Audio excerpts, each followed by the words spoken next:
You are listening to the Healthy Leader Podcast with Tracy Fisher, episode number 40. Welcome to the Healthy Leader Podcast, where it's all about optimizing your health, energy, and performance for your mind and your body. And now, your host, Master Coach Tracy Fisher. All right, so I just have to tell you that there is something that I want to share with you that I just discovered in researching releasing resistance.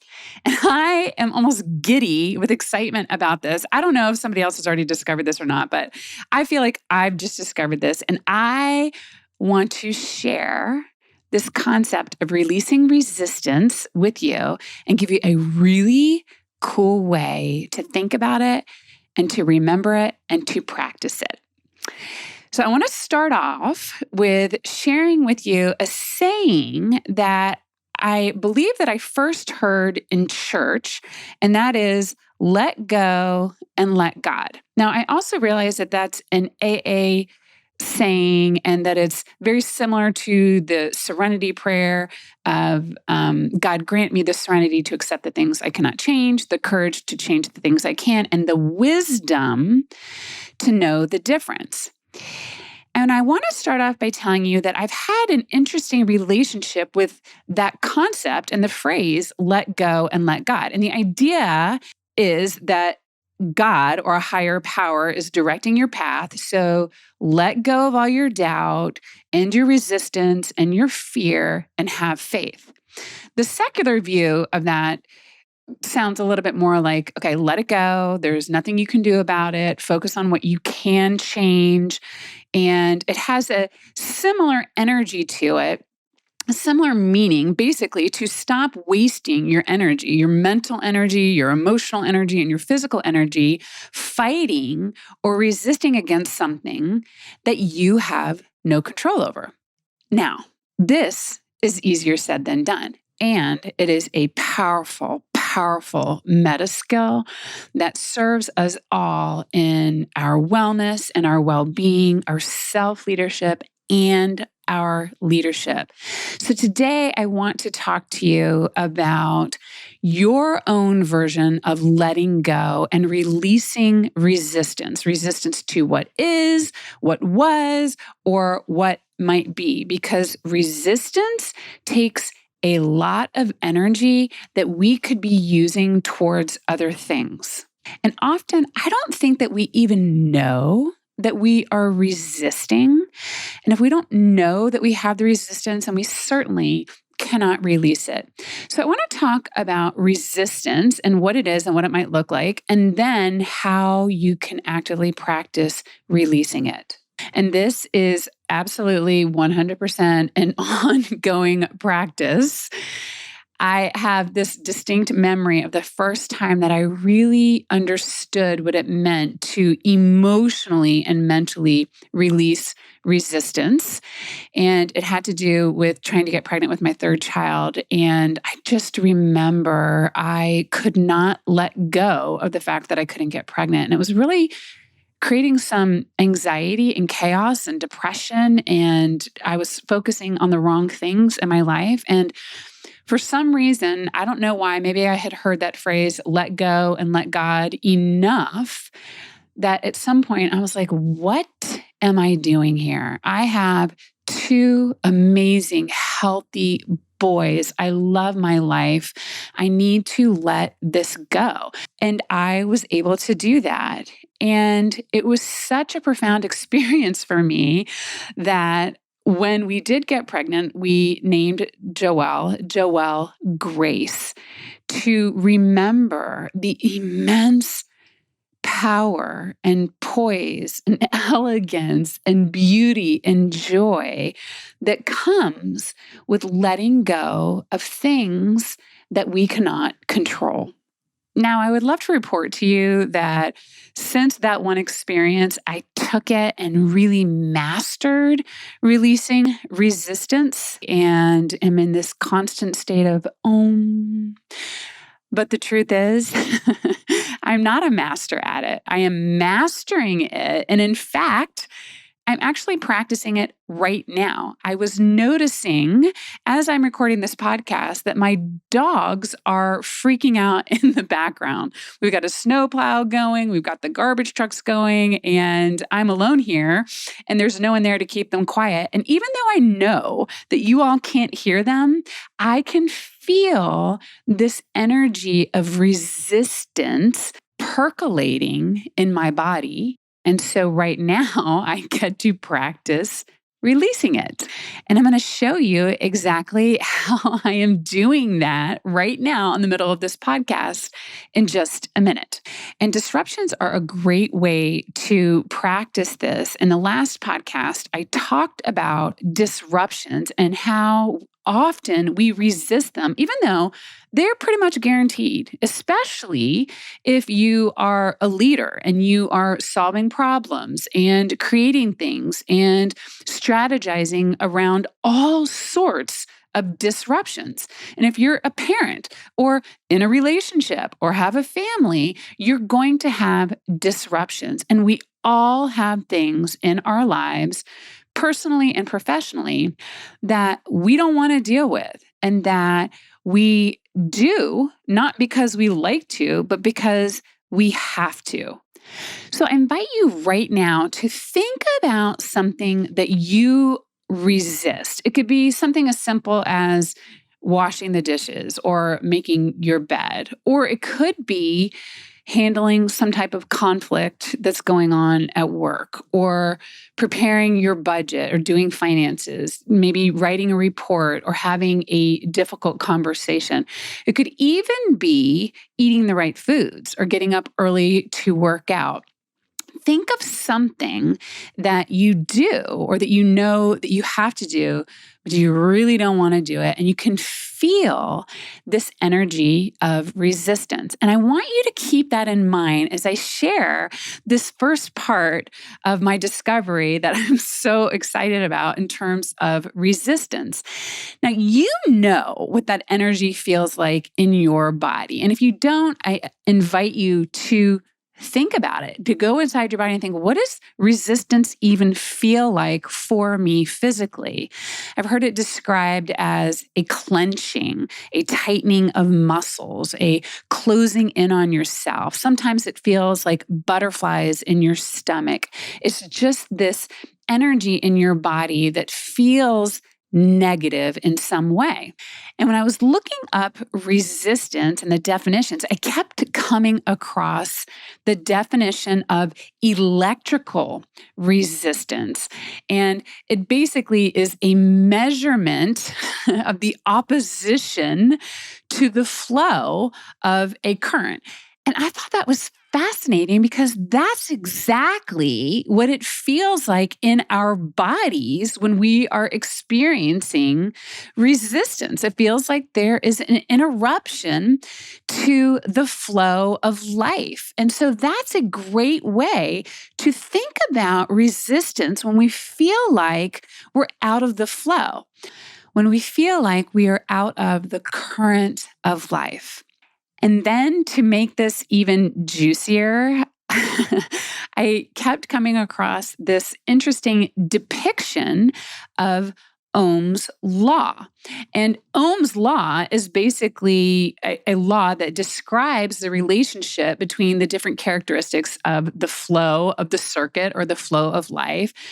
And the way that they depict it in this kind of cartoonish drawing is that there's this circuit, a tunnel, if you will, and there are these three characters involved in describing resistance. And so if you can imagine, if you will, that one man, his name is Amp, he's trying to get through the current of life, and Volt is kicking the amp in the booty to try to get him to go through the current. And then on top of the current, resistance has a rope around the current and around the amp and is pulling it tight. So the amp is stuck. The flow is stuck. And the Volt can keep trying to kick it, but as long as there's that resistance, The amp is stuck. I hope I can use this figure and this depiction for the podcast cover, but if I can't, I 100% want you to go look up from the TES Institute this great drawing of resistance. And it really brought home to me the value of understanding the current of life and how we sabotage ourselves by choke holding that current.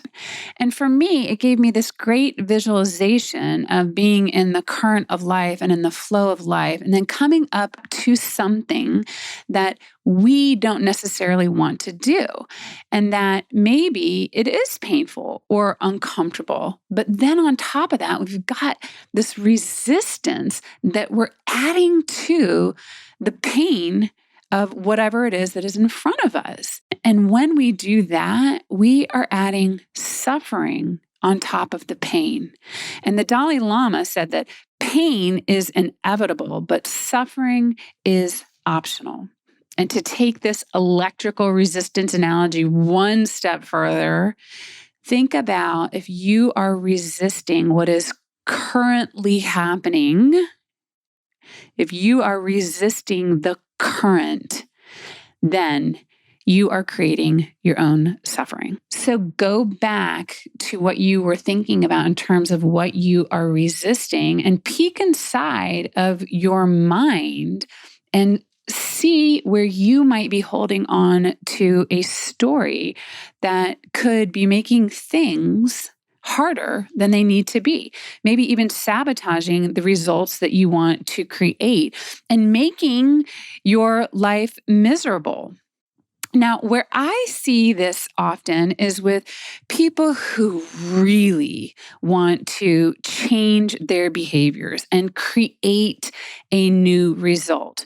And so they create a plan and they start working towards it. And then if they're not getting the results that they want fast enough, or it's not as easy as they thought it would be, or other people aren't responding, or circumstances aren't responding the way that they want, then there starts to build up a little bit of resistance. Think of the ohm on top of the current. It starts to tighten the rope just a little bit. And even if you are doing your right action, even if you are motivating yourself with a kick by the volt and you're eating right and you're exercising and doing your meditations or engaging with your spouse or having those difficult conversations and going through the pain of changing your habits and being conscious, if there is an underlying story that is creating resistance, now you've got the change that you're trying to create. And on top of that, creating this resistance to yourself. And so that's the suffering on top of pain. And it is not necessary. And oftentimes we don't even realize that we're doing it. And I really want you to get that there is a huge difference between doing your right thing, following your protocol, engaging in your right action, however that's defined, with resistance and without resistance. And if you're doing it with resistance, you are more likely to not follow through consistently. So here's an example that I was just talking with somebody about, and they were out to dinner with a bunch of their colleagues, and everybody was ordering drinks and the pasta dinner, and he was ordering his salad with a lean protein and a seltzer water. And he noticed that he was begrudgingly ordering the salad. He still did what he said he was going to do. He still followed his protocol, but in his mind, he was thinking, why do I have to eat like this? Why does everybody else get to enjoy the end of the week and indulge when I have to eat like a rabbit? That's resistance. That is very, very different than being in that exact same scenario, ordering the salad and the protein and thinking, look at me, right in the middle of all of this, in the middle of all of these temptations, I still am taking care of myself. and choosing my right action. That's the opposite of resistance. That is in the flow. It's a different experience completely. And it's the kind of experience that paves the way to you naturally ordering a healthy meal without a second thought to what other people are doing. That is the difference between behavior change and transformation. And noticing your resistance is the gateway to that long-term transformation. So how can you tell if you are creating unnecessary resistance, and how do you let it go? Well, the first thing is what I've already referenced, and that is to listen to your mind and to your body. Pay attention to when you feel like you are not in the flow. Pay attention to the energy, the emotional energy in your body, and notice when you are annoyed or frustrated, or hear yourself saying, they should know better, or I should have lost more weight by now, or they are really going to screw this up, or they're never going to change, or whatever story is going on in your brain that is a unit of electrical resistance. That's the definition of an ohm. It's a unit of electrical resistance. So that's the first piece, is to become aware of your own ohms, as in OHM. And as simple as that sounds, it's key, because oftentimes we don't even realize that we are resisting, and we can't release the resistance if we don't know what it looks like, if we're not aware that it's there. So now hopefully you have this great visual and reference to Ohm's law and the electrical current to think about your mind and your body. And then once you are aware of it, the way that you let it go is threefold. And the first way is that you decide that you are willing to let it go. And this is a really big deal, because we are attached to our stories and to the way that our brain is working currently. And no matter how distressing it is for us, our brains are comfortable thinking in a certain way. So you have to be willing ahead of time to let it go. And so you already have this one idea in your brain of something that you are resisting. And I invite you to think, hey, I'm going to have to do it anyway. This is something I have to approach. Let me commit right now to doing it without suffering, without that story, without that resistance. And then the second piece is that when it comes time for the event, be on the lookout for the current to start getting choked again. It may come in varying degrees. It could be very subtle. It could be very quiet, like, oh, I really don't want to do this. When is this going to be over? Or it can get really, really loud, like, are you kidding me? Do I have to be doing this? And just be present to it. Be aware and witness it, and know that you are in control of the current. And as soon as you recognize it, then you can use the third step. And this final piece is very, very exciting, because this is a combination of the way that I have been managing resistance with the new discovery. And the third piece has to do with physically becoming present at that moment, to becoming present to your body and utilizing some techniques with your senses to become present in the moment. So for example, become hyper aware of the weight of the phone in your hand when you are talking to an unhappy client, or feel the texture of the keyboard, or hear the voices in the room, or maybe feel the warmth of the water while you're washing dishes, and utilize your senses to become physically present.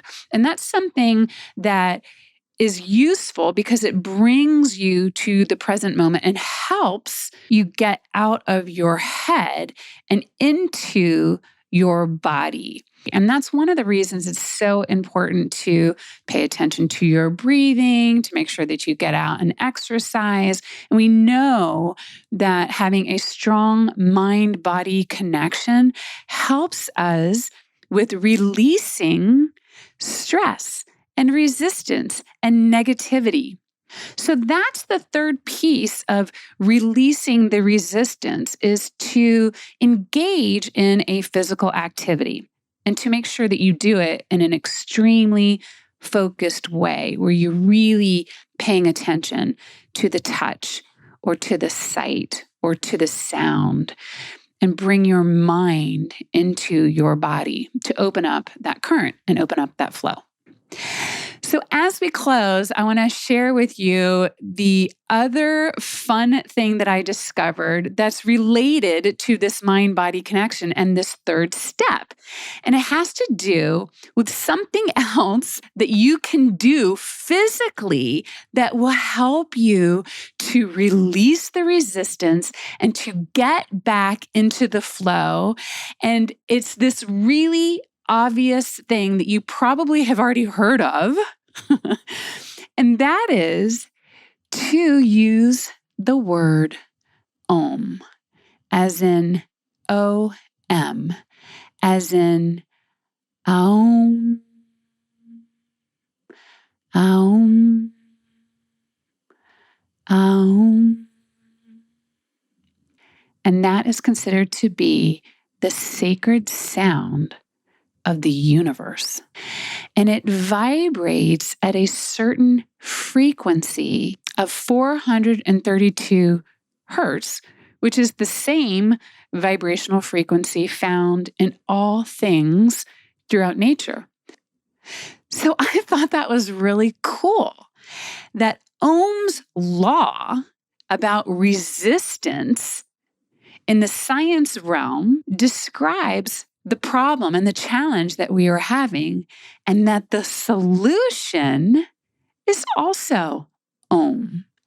And so that is all that you have to remember, is to notice Ohm's law, the resistance, to be aware of it, to be willing to let it go, to be present to it in the moment, and then to come back to your body and either chant Om or to use another one of your senses to bring you back to the flow and to the current of life.